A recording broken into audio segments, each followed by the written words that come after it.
tell you that deserts are witnessing floods, you will not believe it because it sounds impossible, something that cannot happen. But we are not lying to you. For 50 years, the Sahara Desert has been known as a place of endless drought, heat, and moving sands that swallow everything in their way. But now, something shocking has happened, something no one imagined. Quite a sight in the Sahara Desert. One of the driest places on Earth has flooded. Torrential rainfall in southeastern Morocco swamped the desert for the first time in half a century. After 50 long years without relief, the desert has flooded, leaving even the most skillful scientists shocked and searching for answers. Rivers flowed through dry soils. Lakes appeared where none had been seen in years. And the world's largest desert was changed overnight. Could this strange event be a warning of what's coming next for our planet? Join us in this video as we discuss the details. The Sahara Desert flooded after 50 years of drought. For a very long time, the Sahara Desert has been known as a very dry and hot place on Earth. It is always drawn as a land with sand dunes, burning heat, and almost no water. People think of it as a place where life finds it hard to survive. But now, something very shocking has happened that has left both scientists and local people speechless. Parts of the Sahara have been flooded for the first time in about 50 years. Heavy rains created pools of water in places that were thought to be completely dry forever. Pictures taken from space even show these changes. For many, it feels impossible to imagine water filling such a dry land. But this is now reality. To understand how strange this is, we need to look at the Sahara's history. Even though we see it today as a land of sand and heat, the Sahara was once very different. Around 6,000 years ago, this wide desert was green, fruitful, and full of life. There were grasslands, rivers, lakes, and even forests spread across northern Africa. Scientists and archaeologists have found strong proof of this green past. Rock drawings in some parts of the desert show animals like giraffes, hippos, and elephants. These animals could never live in the Sahara today, but back then, they had plenty of water and food.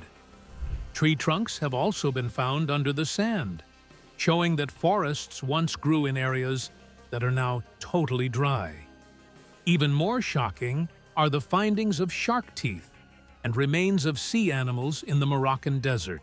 These finds show that long ago, big inland seas or lakes covered parts of the region. Old human life also survived there.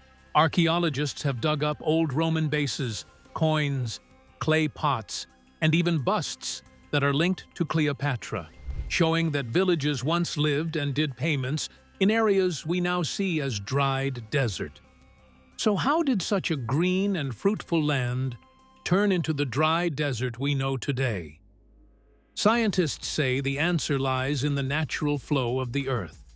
The planet is not fixed in its movement. Over thousands of years, the tilt of Earth's axis changes slightly. These small changes have a big effect on how much sunlight different regions receive. Around 6,000 years ago, northern Africa began receiving more sunlight. This caused temperatures to rise, rainfall to reduce, and slowly the land began to dry out. At first, lakes shrank, rivers became smaller, and grasslands grew thinner.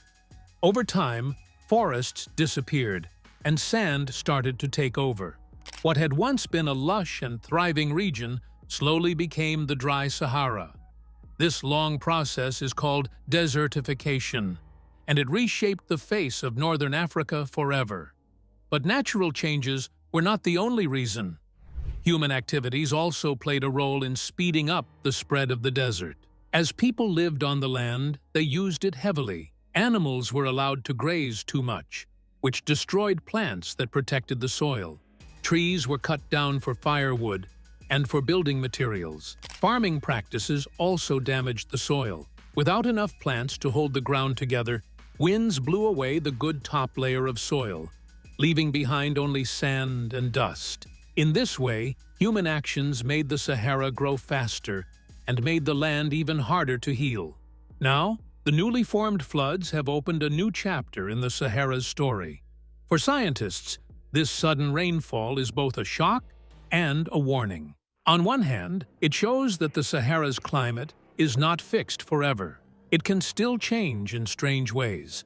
On the other hand, it reminds us how soft and uncertain the climate really is. Some experts think this is a small sign that the Sahara could one day change again toward becoming greener. Others believe it is only a part-time event, part of a larger style tied to global climate change. Whatever the answer, the Sahara's flooding has forced many to think differently about this desert. The desert's story is far from over, and scientists continue to watch closely.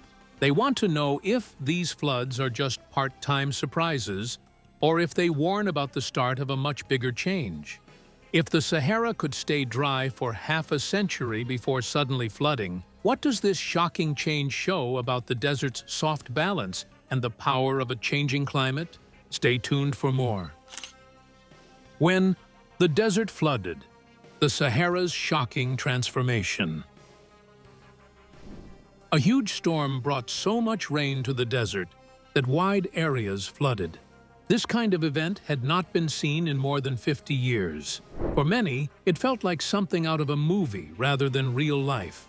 What happened was not only surprising, but also gave scientists a chance to look deeper at how the world's weather is changing. Meteorologists have called this storm the perfect storm because of how unusual it was. Normally, the Sahara does not get heavy rains, and when it does, it is often small and scattered. But this time was different. The storm began far over the Atlantic Ocean, where a low-pressure system formed. Instead of moving in its normal direction, this storm pushed far to the south and picked up huge amounts of moisture from equatorial Africa. Scientists explained that this created something called an atmospheric river, which is like a giant stream of wet air in the sky. That air was then carried deep into the desert. The Atlas Mountains played a big role too. When the moist air hit the mountains, it was forced upward, which made the rainfall even heavier. In just 2 days, some places in the Sahara got nearly 8 inches of rain. To understand how extreme that is, many of these areas usually get less than that in an entire year. The scientific meaning of this storm is very important. For a long time, the Sahara was thought of as a stable desert climate, one of the driest and most predictable places on Earth. But this massive flooding broke all of those ideas. In fact, in some areas, the amount of rain that fell in just 1 day was more than what had fallen in the last 5 years combined. For scientists, this showed that the atmosphere over the Sahara is not as steady as once believed. Many now link it to global climate change. A warmer world allows the air to hold more moisture, which can lead to stronger and heavier rainfall when storms do happen. Because of this, many researchers now believe that these kinds of rare storms might not be so rare in the future.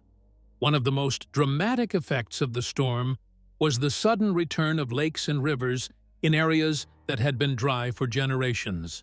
A good example is Lake Iroquois in Morocco, which had been dry for more than 50 years, but was suddenly filled again. NASA satellites captured images of huge patches of water shining across places that had long been nothing but sand.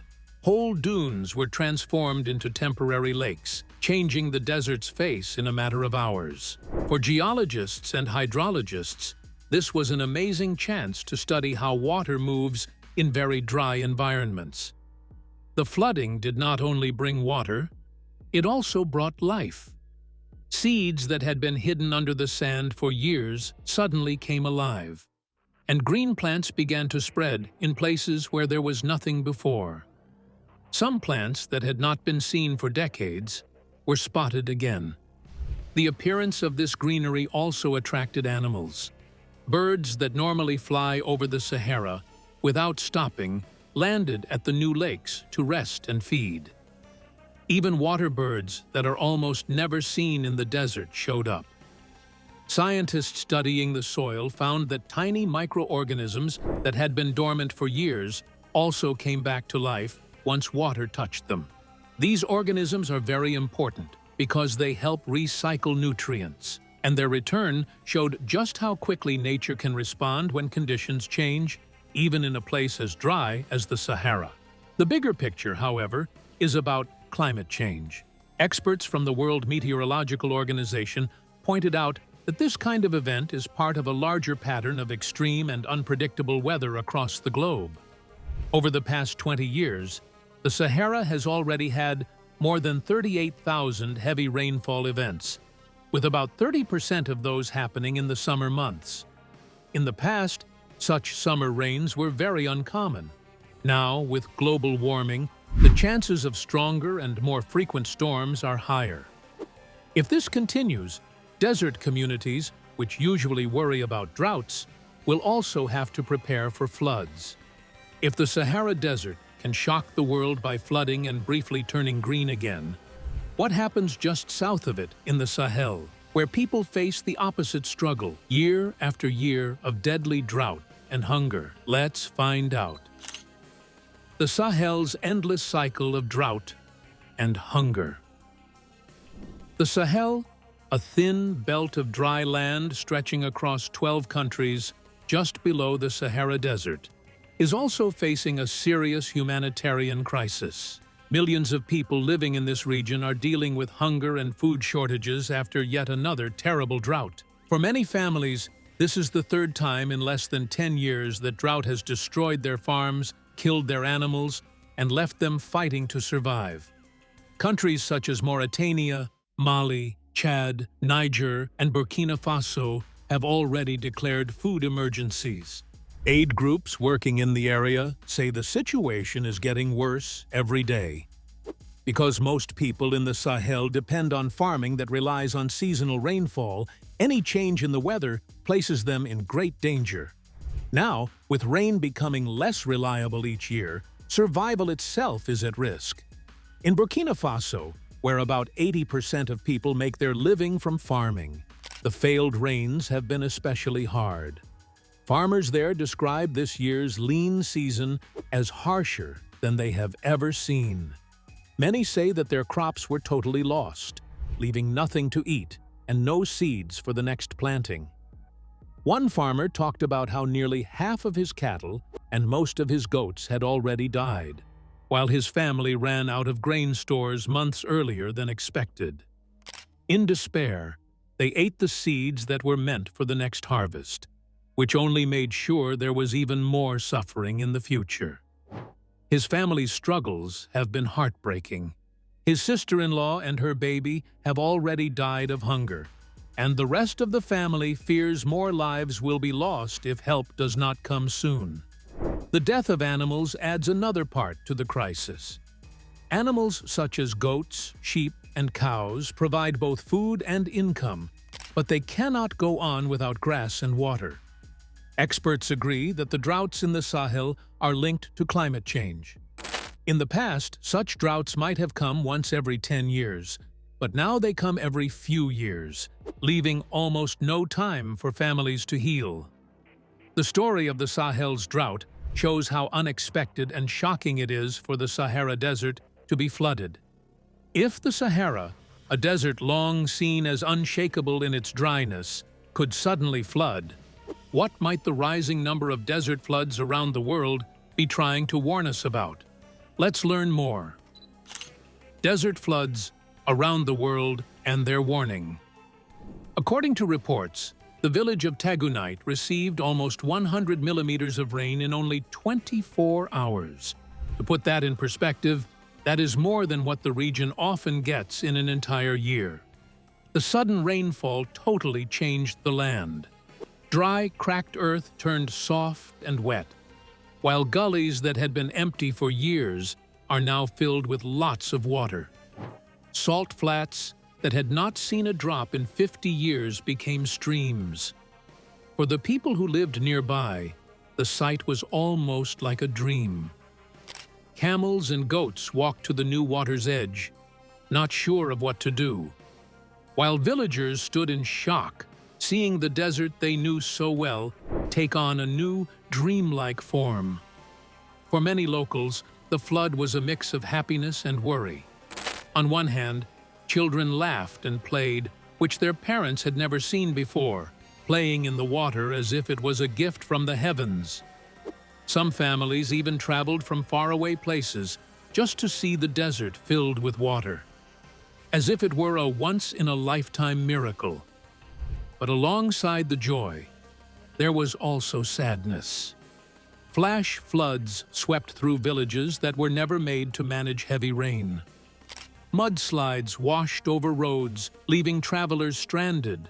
It's an adobe-style, Pueblo-style homes. You probably notice, pretty immediately kind of the orange, the clay, the mud exterior. It just blends in perfectly with all the other homes made from adobe, which collapsed easily under the weight of water, fell, leaving families homeless. Even a dam could not hold the pressure, and when it failed, water rushed downstream and forced entire families to run. Sadly, around 24 people lost their lives, and many farmers saw their fields ruined as the heavy rain washed away crops they had waited so long to grow. The last time anything close to it was recorded was in the 70s, when unusual rains briefly created lakes that vanished soon after. But in recent decades, such events had become so rare that many people doubted they could ever happen again. The Sahara flood of 2024 is not the only desert flood in modern history. Other deserts, far from Africa, have also seen shocking amounts of rain. In Chile, the Atacama Desert is known as the driest desert in the world, with some parts going years without rain. But in 2015, something shocking happened. A powerful storm swept over northern Chile, dropping a whole year's worth of rain in just a couple of days. Towns like Chañaral and Copiapo were affected by floods and mud flows, which collapsed homes and left at least 24 people dead. Yet, after the water dried, something more shocking happened. The desert floor bloomed with pink and purple wildflowers, proving that even in the driest deserts, life waits quietly for the chance to come out.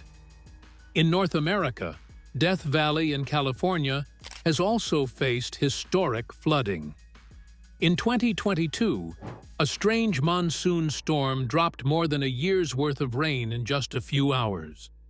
Roads were scattered, cars were buried in mud and rock, and visitors were trapped for days. Shockingly, another major flood hit just a year later in 2023, caused by the remains of a hurricane. Experts called it almost unbelievable to have two such serious floods happen back-to-back in one of the driest places on Earth. Even the Gobi Desert, which goes across Mongolia and China, was hit by floods in 2018.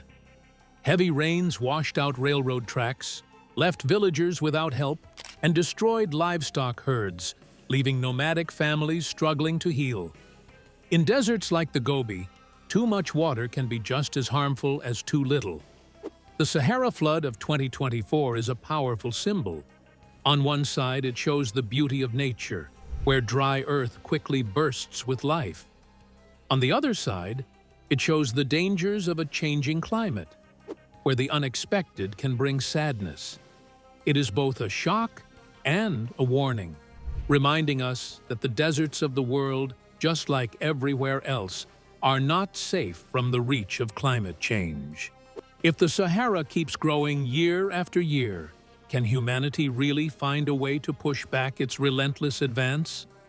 Let's take a closer look. Holding back. The sands, the Great Green Wall against Sahara's expansion. The Sahara Desert is the largest hot desert on Earth, and it is getting bigger every year. Scientists say the desert has already grown between 10% and 18% larger compared to the early 1900s. Today, it continues to spread southward at a speed of about 48 kilometers every year. This expansion is caused by climate change, rising temperatures, long droughts, and human activities like overgrazing and poor land use. The effects of this growth are already severe. One of the examples is Lake Chad in the Sahel region, which has lost almost 90% of its water since the 60s. About 30 million people used to rely on this lake for water, fishing, and farming, but now it is drying up. This shows how the process of fertile land turning into desert can affect food, water, and the way people live. The Sahel region, which lies directly under the Sahara, has become the most vulnerable. Temperatures there are rising 1.5 times faster than the global average. Around 80% of farmland in the area is already degraded. Overpopulation near water, overgrazing by livestock, and conflicts caused by armed groups make the crisis even worse. Many communities are left struggling to survive. To fight this danger, the African Union launched the Great Green Wall in 2007. China has stepped into Africa's 2-decade-old plan to build a great green wall across the Sahara Desert with advanced ecological engineering capabilities. China is now set to play a role in Africa's fight against desertification. The project's goal is huge: restore 100 million hectares of degraded land, plant trees across 8,000 kilometers, and create 10 million jobs by 2030. Instead of just planting a line of trees, the project now uses many methods. These include farmlands, grasslands, and forests that provide shade, food, and protection against wind and erosion. Local people are central to the project. Farmers in Niger and Burkina Faso use traditional ways such as zai pits, which collect rainwater to grow crops. In Senegal, Tolu gardens use circles of trees to protect food plants inside. These practices bring food, shelter, and hope back to the land. So far, about 18 million hectares have been fixed. While this is far from the 100 million target, progress is seen. Groups like Tree Aid and even the International Olympic Committee have joined in, planting hundreds of thousands of trees. Although money and coordination is still an issue, the Great Green Wall is already showing that Africa can push back against the Sahara's growth. What do you think about the flooding of the Sahara Desert? Share your thoughts in the comments section below. Thank you for watching this video. We hope you found it interesting. Don't forget to like and subscribe. Click the next video shown on your screen to catch up on your favorite celebrity stories. See you there.